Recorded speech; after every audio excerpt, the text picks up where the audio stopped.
The Cathar Armada, 16 flawless prisms of chrome and violet light, dropped out of warp. They did it with the kind of confidence that comes from never having lost a single engagement, not once in their recorded history. Commander Vale's bridge thrummed with a prideful silence, a quiet hum that spoke volumes of their collective belief.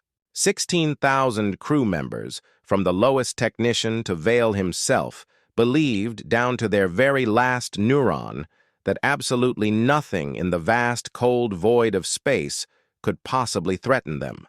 Their empire spanned 1,000 systems.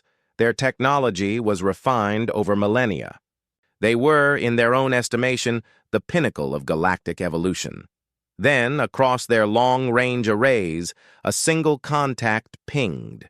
It was just a dark, jagged mote coasting slowly at the system's edge. Vale's mandibles clicked together, a soft, rhythmic sound of amusement. "One hull," he vocalized, his voice a low rumble, carrying across the silent bridge. "No escort. Crude geometry. It's a relic, not a rival, that." He dismissed it with a wave of one of his 4 arms, barely sparing it a second thought. He simply ordered the forward lens to magnify, wanting to see this primitive curiosity up close. Across every hollow screen on the bridge, the image sharpened, revealing the human warship. It was unlike anything the Cathar had ever encountered.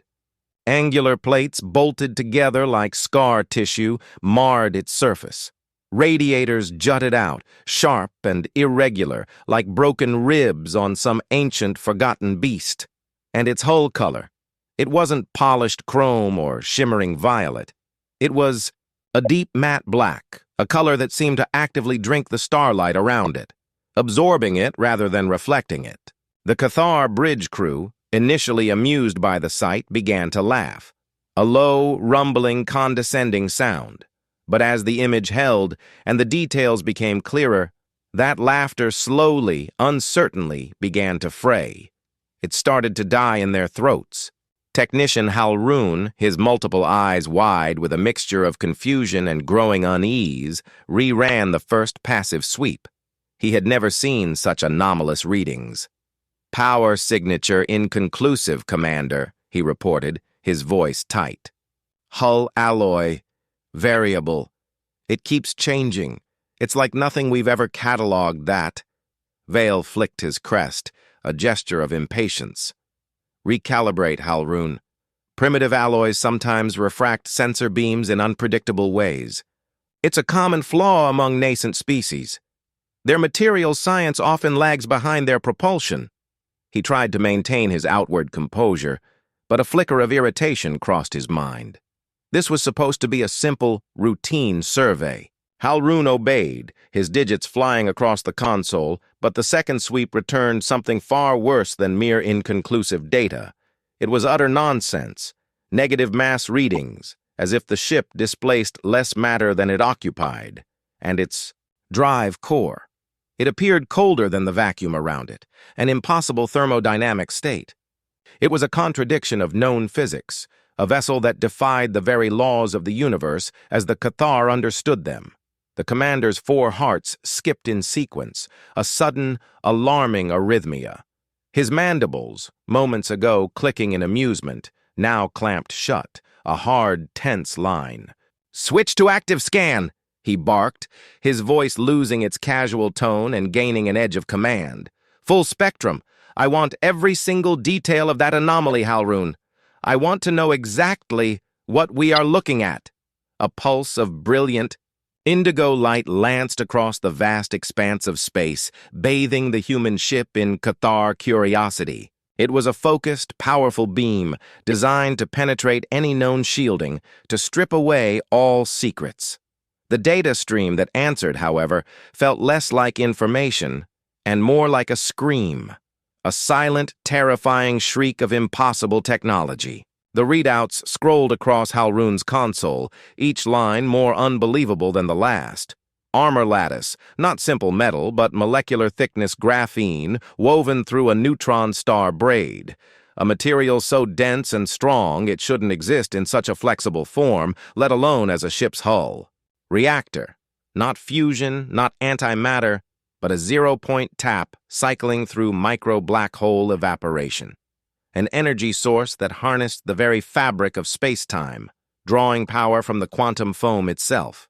It was theoretical, a myth even to the Cathar's most advanced physicists. This ship was a walking impossibility, a vessel forged from paradoxes, and then the most disturbing reading of all. Beneath the decks, biologicals. Not crew, not living beings operating the ship in the conventional sense. These were weapons. Cyborg boarding drones, thousands of them, stacked in pressurized cocoons, their multi-jointed limbs folded, their optical sensors unlit but undeniably aware. They were soldiers, yes, but not in the way the Cathar understood the term. They were extensions of the ship itself, designed for a singular, brutal purpose. Halroon's voice cracked, a sound of genuine terror. Commander, they've weaponized their own soldiers, that they're not just carrying them. They are the weapons. Vale swallowed, the taste of arrogance now replaced by the metallic tang of fear, of iron. His long history of conquest, his unblemished record, felt suddenly fragile. Keep scanning, he managed, his voice a strained whisper. His pride was a heavy weight, slowly crushing him. The third probe, a more invasive, persistent beam, went deeper still, peeling back layers of the human ship's firmware. It sought not just physical composition, but information, protocols, the very thoughts of the machine. The return signal carried an echo, not a data packet, but a fragment of code. A dialect of Earth, translation glyphs scrolled across the Cathar screens, chilling them to their core. We see you seeing us. The message was simple, direct, utterly devoid of threat, yet profoundly menacing. It was the calm statement of an apex predator observing its prey, a quiet acknowledgement that the hunt had already begun, that then every screen on the Cathar flagship flickered. Not just Vale's main viewer, but every single console, every personal datapad, every auxiliary display across the entire bridge. They all showed the exact same image, Vale's own bridge, from an angle no external sensor could possibly possess.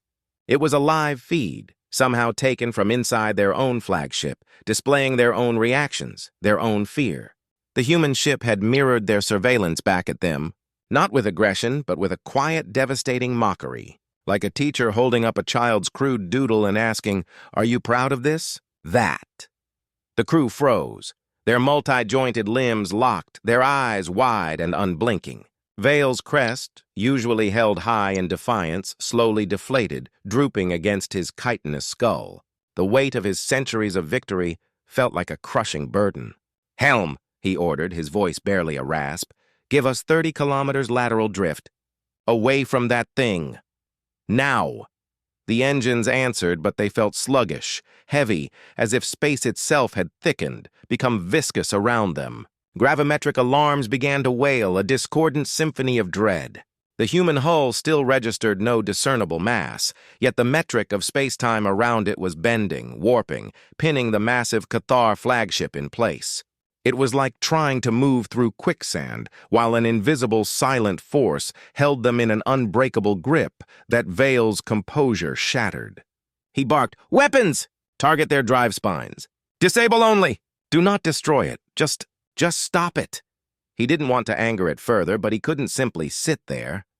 Particle lances began to warm, their internal conduits glowing with raw energy, preparing to unleash destruction. But before firing solutions could even lock, before the Cathar could commit to an act of aggression, every single Cathar console displayed a new word. It appeared in flawless Cathar script, a single, stark, terrifying syllable: no. The word was not just text.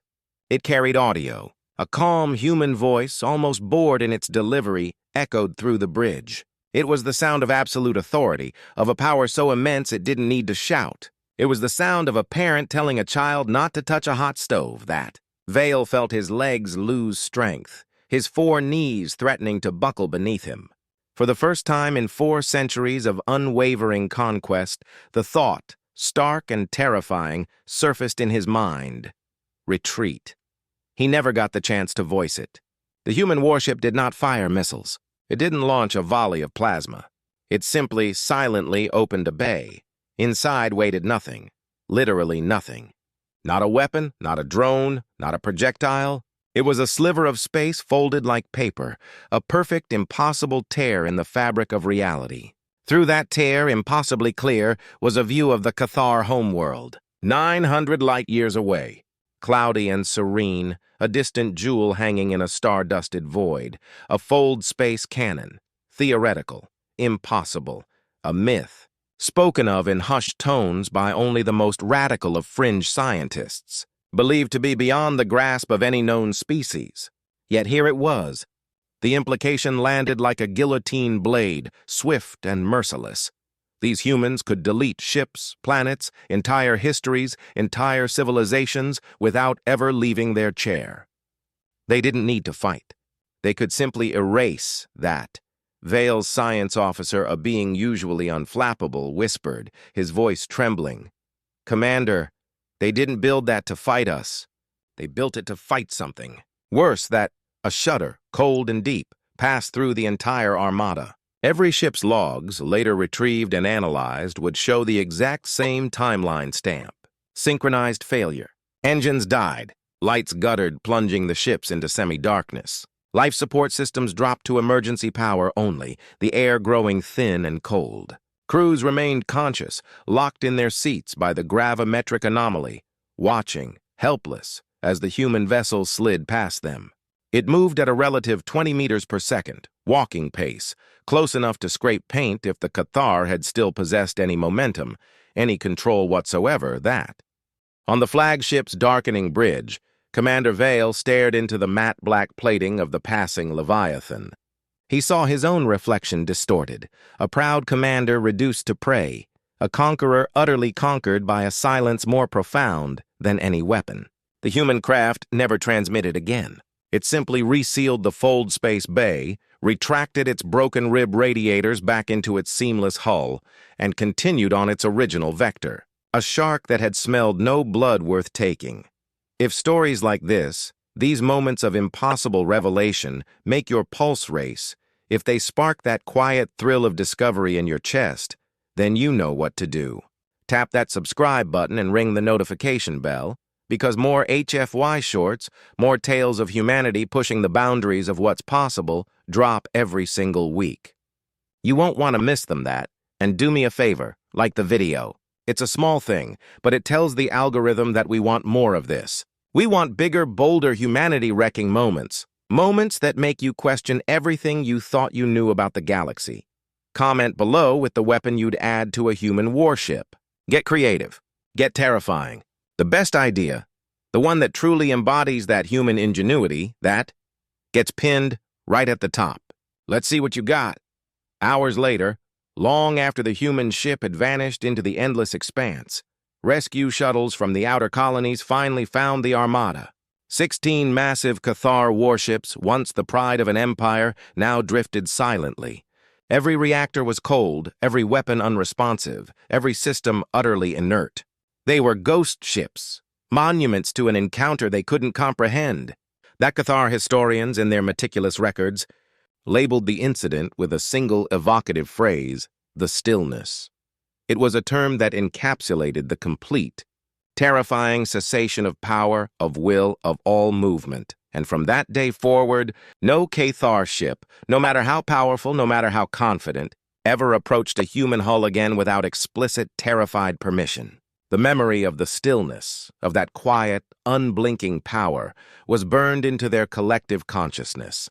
And somewhere in the dark, the lone warship cruised on, its crew silent in their impossible vessel, its systems humming a lullaby only Earth could sing. A constant, silent reminder that when the galaxy looks at humanity, it had better not blink first. Because if it does, it might miss the moment everything changes.